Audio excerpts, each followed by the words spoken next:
walk through your yard and think that there's more weeds than grass? Well, it's a common problem, but there is a way to get those unwanted weeds under control if you know exactly what to do. And Amy Dismukes with the UT-TSU Extension Service has some great tips for us today, don't you, Amy? Sure. Weeds can be a bit of a hog, as everyone knows, and if there is a square inch of empty soil surface, they're going to pop up. I know. Don't let them go to seed, so off with their heads. What do you mean by that? Get the flower off, deadhead it. People might call you crazy if they see you running around your backyard snatching the tops of dandelion heads off, but that dandelion flower is going to set seed, and then you'll have another 100 dandelions. Don't I know it? So that's just one type of control. Okay. Another option we have is mulching, is keeping that barrier on top. So if we do till or turn the soil under, you might want to consider mulching your flower bed. If we want to pull that weed out of our flower bed, then we get it by the root. You want to get it by the root. So make it a little easier on yourself, and instead of digging like a crazy person when it's really dry outside, maybe either wait till it rains so you have a little easier pull.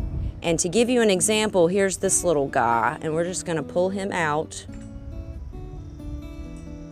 And you can see how long this actual taproot is and how small this little weed is.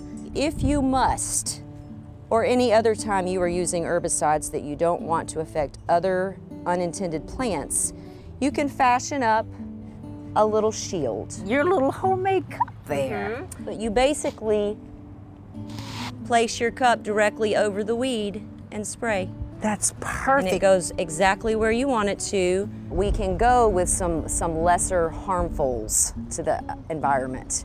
One would be plain old vinegar and table salt. You boil it up, let it cool, and then pour it into a spray bottle. Yes. The salt desiccates or dries the weed out, and the vinegar changes the pH, making it unhospitable.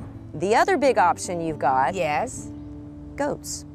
Oh. Now, homeowners don't necessarily want to go and buy a goat and keep them in your yard because they're going to eat everything, but there are a few folks around that rent their goats out for weed control. Wouldn't that be fun to have those goats back there? I guess we're a manual control. We can call those goats a biological control. So there are ways, Amy, to get those weeds under control. It just may take a little bit of work on your barn, but then it's possible. That's right. Thank you so much. As always, great tips. Absolutely.